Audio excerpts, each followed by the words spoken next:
Assalamualaikum warahmatullahi wabarakatuh. Perkenalkan saya Azhara Fitriarman. Saya Ani Putri. Saya Ardila Safitri. Hari ini kami akan membahas studi kasus PT Aquatex, sebuah startup yang tergoda untuk mempercantik data demi meraih pendanaan. Namun, di balik angka-angka yang terlihat mengesankan, tersimpan pertanyaan besar. Sejauh mana kita rela mengorbankan etika demi pertumbuhan? Bayangkan, sebuah startup yang hadir dengan tujuan mulia, ingin membantu para petambak ikan melalui teknologi canggih.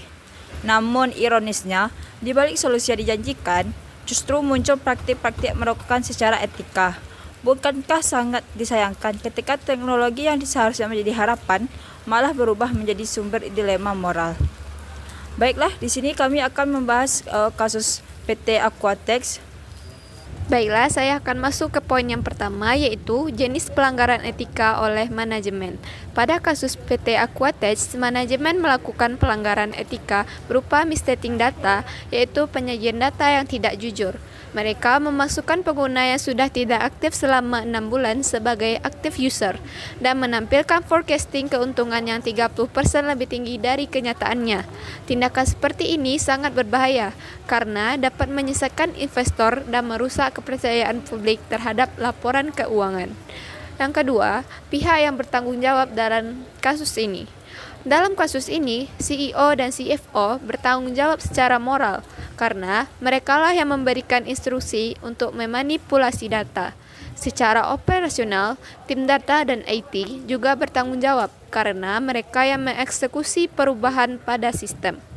Jika data palsu ini sampai digunakan dalam dokumen investasi resmi, maka pihak hukum dan akuntan internal maupun eksternal bisa ikut bertanggung jawab bila mereka mengetahui pelanggaran ini namun tetap membiarkannya. Yang pertama, hak informasi, information right.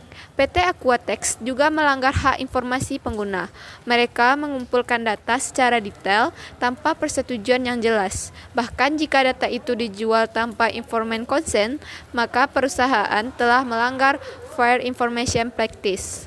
Perusahaan harus memberikan pengguna kontrol penuh atas data mereka dan menjelaskan untuk apa data itu digunakan. Yang kedua, kualitas sistem atau sistem quality.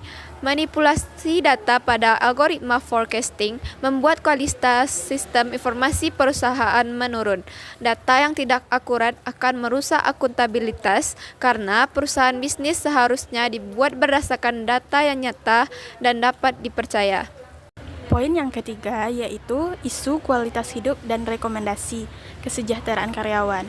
Selain itu, perusahaan mengabaikan keluhan tentang karyawan, teknostres, burnout, dan kondisi ergonomi yang kurang baik. Perusahaan berkewajiban menciptakan lingkungan kerja yang sehat, aman, dan mendukung. Rekomendasi kebijakan yang pertama yaitu tata kelola data dan transparan. Pertama, perusahaan harus menerapkan kebijakan persetujuan data yang jelas dan transparan. Audit data juga perlu dilakukan secara berkala.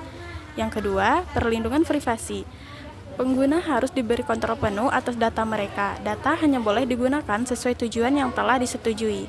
Yang ketiga, kesejahteraan karyawan. Perusahaan harus menyediakan perangkat kerja ergonomis, memberikan pelatihan penggunaan teknologi yang sehat, dan memastikan jam kerja yang wajar.